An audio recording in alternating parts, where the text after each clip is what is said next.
अभी तक तो मुझे लगता था कि ये जो मनोज तिवारी जी ये सही व्यक्ति होंगे, लेकिन आज मुझे वाकई कहना पड़ रहा है कि गुंडों की पार्टी हो चुकी है भाजपा। ये गुंडा भेजते हैं, गुंडा भेजकर यहाँ पर आप हमारी आवाज़ नहीं दबा सकते। आप इस तरीके से हमारे साथ बदतमीजी करा के महिलाओं से 4 से 5 हजार महिलाएं इस बिल्डिंग में थी। अगर किसी महिला को कुछ हो जाता, मेरी चुन्नी पकड़कर खींची गई, मुझे जान से मारने की धमकी दी गई कि तुझे नेता बना दे। आप मुझे बताएं, क्या लोकतंत्र के पर्व में मेरा हाथ नहीं है कि मैं यहाँ आकर वोट मांग सकूं? किसी भी पार्टी के लिए मांगू। ये देखिए, मैं आपको दिखाना चाहती हूँ, ये मनोज तिवारी जी के बिल्कुल बगल में बैठा हुआ ये गुंडा बहुत बड़ा, ये हमारे हिंदू धर्म को बदनाम कर रहा है। हिंदू धर्म में कभी महिलाओं पर हाथ नहीं उठाया जाता, ये हमारी हिंदू धर्म को बदनाम कर रहा है ये व्यक्ति। मैं इसको कहती हूँ पूरा हिंदू धर्म इसका बहिष्कार करे। इस तरह के गुंडे प्रवृत्ति के लोग हमारी आस्था के साथ खिलवाड़ करते हैं, हमारे टीके के साथ खिलवाड़ करते हैं। टीका लगा के आप महिलाओं के साथ बदतमीजी कर रहे हो, गुंडागर्दी कर रहे हो, आप हमारे हिंदू धर्म को बदनाम कर रहे हो और हमें ज्ञान ना दे हिंदू धर्म क्या है। हम हिंदू धर्म को बहुत अच्छे से पूजा करते हैं, श्रद्धा है हमारे लिए बहुत बड़ी। तो इसलिए मैं बस मनोज तिवारी जी को कहना चाहती हूँ, अगर इस तरीके से आप चुनाव जीतना चाहते हैं तो ये बहुत दुखद है, बहुत घातक है। आप अपने कामों पे वोट मांगिए, गुंडे मत भेजिए यहाँ पर। हमारा हक है, हम किसी भी पार्टी के पक्ष में, किसी भी प्रत्याशी के पक्ष में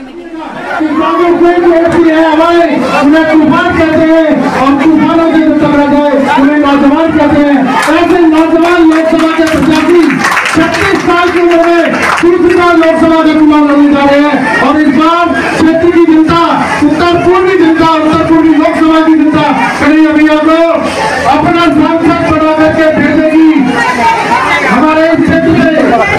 और भाजपा के लिए ठिकाना नहीं बनाते, भाजपा नियम हो चुकी है, भ्रष्टाचार करो, पैसा फेंको और भाजपा में सारी चुनाव करो। ठिकाना नहीं बनाते और साफ कहते हैं बहाना नहीं बनाते और जिनकी वजह दिक्कत जहाँ शर्मसार होती है हम ऐसे पत्थरों को निशाना नहीं बनाते।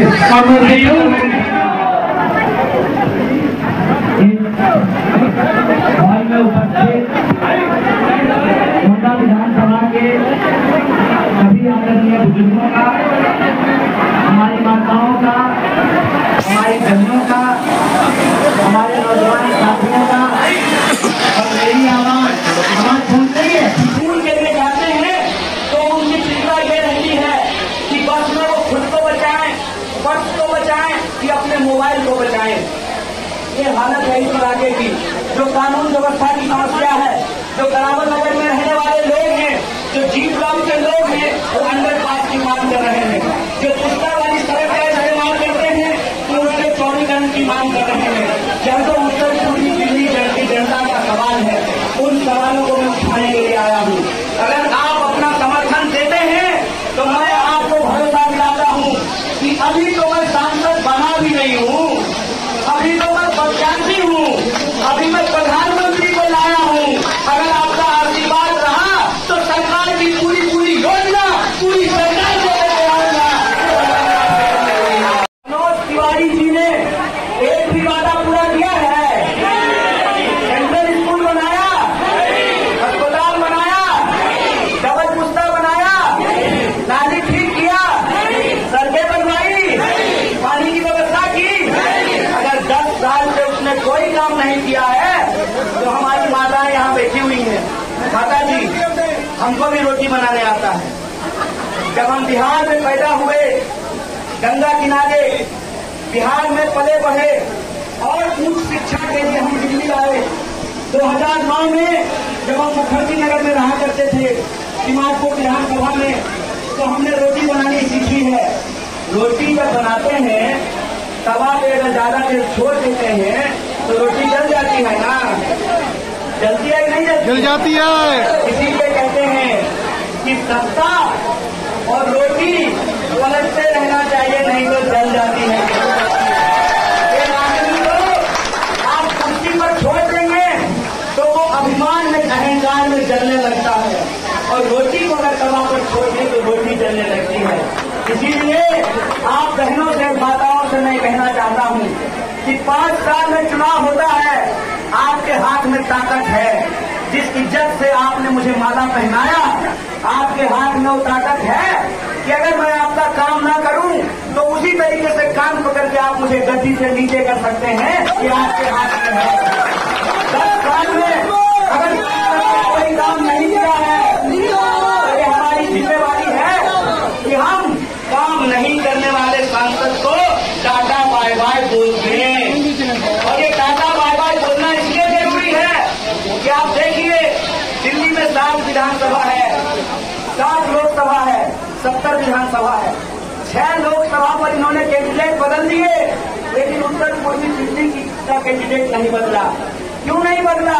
क्योंकि इनको लगता है कि उत्तर पूर्वी दिल्ली की जनता पे किसी को थोप दो, चाहे वो काम करे या ना करे, मजबूरी में हमको ही वोट देंगे। बोलिए, आप मजबूरी में वोट देंगे? मजबूरी में वोट देंगे क्या? अगर मजबूरी में वोट नहीं देंगे तो ये मौका है। 5 साल में एक बार चुनाव होता है। 10 साल से जो अन्याय आपने बर्दाश्त किया है, उस अन्याय के खिलाफ न्याय के लिए इस बार वोट दीजिए। हम न्याय के लिए आपसे अपील करने के लिए आएंगे, और हम अपनी माताओं से कहना चाहते हैं, अपनी बहनों से कहना चाहते हैं, हमारा इंडिया अलायंस बना है। इस बार राहुल गांधी जी झाड़ू पर बटन दबाएंगे और केजरीवाल जी हाथ पर बटन दबाएंगे। दिल्ली का 4 सीट है, 4 सीट पे झाड़ू का निशान होगा और 3 सीट पे हाथ का निशान होगा, और आपकी हमारी उत्तर पूर्वी दिल्ली में न्याय का निशान इस बार हाथ का निशान है, जो 2 नंबर पर रहेगा। बोलिए, अपने न्याय के लिए 2 नंबर पे बटन दबाएंगे। अगर आप बटन दबाएंगे तो मैं आपको भरोसा दिलाता हूँ, मैं नेता नहीं हूँ, मैं लोगों के हक के लिए लड़ने वाला एक सीधा साधा नौजवान हूँ। हमारे बारे में चाहिए जो भी झूठ बोल रहे हैं, लेकिन सच्चाई ये है कि हम हक की बात करते हैं, हक के लिए लड़ते हैं। और आप देखिए कि हमारे नाम से ही प्रधानमंत्री को प्रचार करने के लिए आना पड़ रहा है। आपका अगर समर्थन रहा, हमारी सरकार बनी, इंडिया अलायंस की सरकार बनी, तो हम युवाओं को न्याय देंगे, उनको पहली नौकरी की गारंटी करेंगे, हम अपनी महिलाओं को न्याय देंगे, हम उनके लिए 1 लाख रुपए की गारंटी करेंगे, 8,500 रुपए महीने की गारंटी करेंगे। यह जो हमारा न्याय का संकल्प है, उस संकल्प का साथ दीजिए, और हमको पूरा भरोसा है अपने बुजुर्गों के आशीर्वाद से, अपने नौजवान साथियों के आशीर्वाद से, अपनी माताओं बहनों के आशीर्वाद से इस संकल्प को हम जरूर पूरा करेंगे। एक बार पुनः आप सभी मतदाताओं और नागरिकों का दिल की गहराइयों से धन्यवाद करके अपनी बात खत्म करूंगा। बहुत बहुत धन्यवाद, बहुत बहुत शुक्रिया। जय हिंद।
कन्हैया लाल की,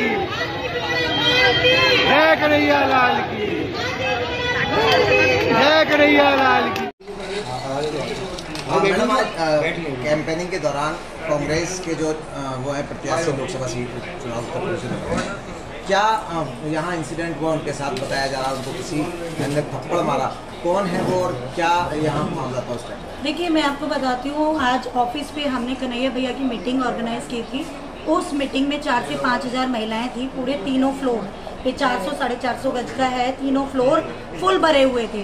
वो फेसबुक लाइव थे, तो इन लोगों को बौखलाहट हो गई, ये सीट तो प्रो बीजेपी है, ये गोंडा विधानसभा कैसे इनके हाथ से निकल रही। इस चीज की बौखलाहट निकालने के लिए इन्होंने यहाँ कुछ गुंडे हैं, जो गुंडे, उसका नाम क्या है, चौधरी, दक्ष चौधरी, वो यहाँ गौ रक्षक दल का बहुत बड़ा नेता बनता है। मैं उससे पूछना चाहती हूँ, मैं चुनी हुई प्रतिनिधि हूँ, यहाँ पर पार्षद हूँ, चुनी हुई, और ब्राह्मण पुत्री हूँ, ब्राह्मण बेटी हूँ, हिंदू शेरनी हूँ। मैं उससे पूछना चाहती हूँ कि तू यहाँ आकर हम चुने हुए प्रतिनिधियों पे अटैक करेगा। कन्हैया भैया तो प्रत्याशी हैं, मैं एक महिला पार्षद हूँ, और मोदी जी को कहना चाहती हूँ, आप बेटी बचाओ बेटी पढ़ाओ का अभियान चलाते हैं, आप इस तरीके से सदन में आप पिटवाते हैं। आपके यहाँ महिला पहलवान आपके प्रधानमंत्री आवास से सिर्फ 5 मिनट की दूरी पे बैठी हुई थी, उनके साथ ऐसा हुआ, और आज जब प्रत्यक्ष मेरे साथ हुआ है ना, तो मुझे रुदन आ गया कि भगवान, ये लोग कैसे गुंडागर्दी इस क्षेत्र में, इस देश में मचा रहे हैं, जब हम चुने हुए प्रतिनिधि निगम पार्षद होके, मैं महिला निगम पार्षद होके यहाँ सुरक्षित नहीं हूँ। एक आम महिला कैसे सुरक्षित होगी इन गुंडों से? और मैं मनोज तिवारी से पूछना चाहती हूँ कि बिल्कुल बगल में बैठा है वो व्यक्ति, मुझे फोटो दिखाइएगा, वो दक्ष चौधरी बिल्कुल उनका राइट हैंड है, आपको मैं वो फोटो दिखाती हूँ। क्या गुंडागर्दी करने के लिए यहाँ भेजा गया था? ये दिखाता है कि आप ये सीट हार रहे हैं, ये बौखलाहट है, और इस तरीके से आप करवा रहे हैं, तो ये वाकई आप महिला विरोधी चेहरा अपना पूरा हमारी गोंडा विधानसभा में, लोकसभा में दिखा रहे हैं, और इसके परिणाम आपको भुगतने पड़ेंगे। मैडम, आज सुबह भी नंद नगरी में एक रोड शो था कन्हैया कुमार जी का, वहाँ उनको काले झंडे दिखाए गए, टुकड़े टुकड़े गैंग करके नाम से उनको वहाँ पुकारा गया, तो क्या कह सकते हैं पूरी लोकसभा सीट पर जो है वो असर देखने को मिल रहा है? कोई असर नहीं है। मैं ये कहना चाहती हूँ, तो व्हाट्सएप यूनिवर्सिटी का ज्ञान है जो कुछ युवकों को भटकाए हुए। अगर उन्होंने ऐसा बोला था, वो जेल के अंदर क्यों नहीं है? मैं तो प्रधानमंत्री गृह मंत्री पे सीधे पूछना चाहती हूँ, अगर वो इतने बड़े आतंकवादी है, इस तरह का उन्होंने बोला टुकड़े टुकड़े गैंग, तो क्या कर रहे हैं गृह मंत्री? फिर वो कैसे यहाँ पर इस जगह पर चुनाव लड़ रहे हैं, आप मुझे बताइए। ये तो अपने आप में गृह मंत्री के ऊपर सवाल है, प्रधानमंत्री के ऊपर सवाल है कि दिल्ली जैसे देश की राजधानी में चुनाव लड़ रहे हैं वो। ये तो अपने आप, क्योंकि ये व्हाट्सएप यूनिवर्सिटी का प्रोपेगेंडा है, टुकड़े टुकड़े यूनिवर्सिटी कह के उन्हें बदनाम किया जाता है। आज मुझे वाकई, अभी तक तो मुझे लगता था कि ये जो मनोज तिवारी जी ये सही व्यक्ति होंगे, लेकिन आज मुझे वाकई कहना पड़ रहा है कि गुंडों की पार्टी हो चुकी है भाजपा। ये गुंडा भेजते हैं, गुंडा भेजकर यहाँ पर आप हमारी आवाज नहीं दबा सकते। आप इस तरीके से हमारे साथ बदतमीजी करा के महिलाओं से, 4 से 5 हज़ार महिलाएं इस बिल्डिंग में थी। अगर किसी महिला को कुछ हो जाता, मेरी चुन्नी पकड़कर खींची गई, मुझे जान से मारने की धमकी दी गई कि तुझे नेता बना दे। आप मुझे बताएं, क्या लोकतंत्र के पर्व में मेरा हाथ नहीं है कि मैं यहाँ आकर वोट मांग सकूं, किसी भी पार्टी के लिए मांगू? ये देखिए, मैं आपको दिखाना चाहती हूँ, ये मनोज तिवारी जी के बिल्कुल बगल में बैठा हुआ है ये गुंडा बहुत बड़ा, ये हमारे हिंदू धर्म को बदनाम कर रहा है। हिंदू धर्म में कभी महिलाओं पर हाथ नहीं उठाया जाता, ये हमारे हिंदू धर्म को बदनाम कर रहा है ये व्यक्ति।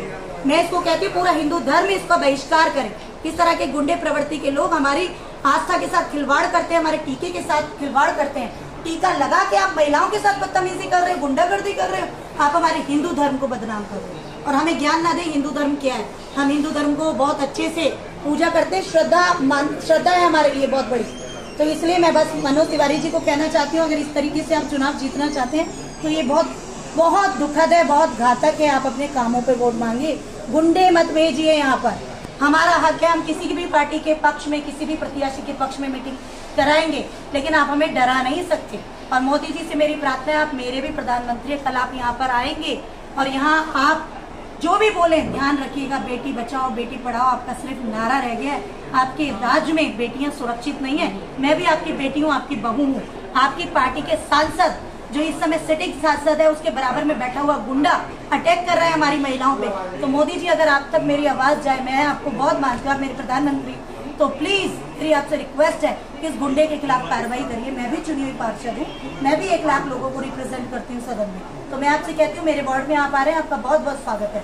आप पूरे देश के प्रधानमंत्री, हमारा गर्व है, लेकिन इस गुंडे के खिलाफ कार्रवाई कराइए। बहुत बहुत धन्यवाद। जय हिंद, जय भारत। ये पूरा हम लोग अभी तो क्लीन कर चुके हैं। आप सोचिए किसी भी महिला को कुछ भी हो सकता है। आप इस तरीके से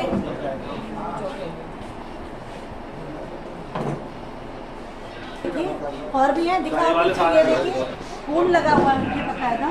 महिलाएं चोटें हुई हैं, उनको बचाने में हम लोगों को चोटें लगी हैं। और भी गुंडागर्दी करके गए हैं सरासर। और सख्त से सख्त कार्रवाई होनी चाहिए इन लोगों के खिलाफ। ये तिवारी जी के राइट हैंड है, तो ये छूटने नहीं चाहिए कि तिवारी जी के राइट हैंड है।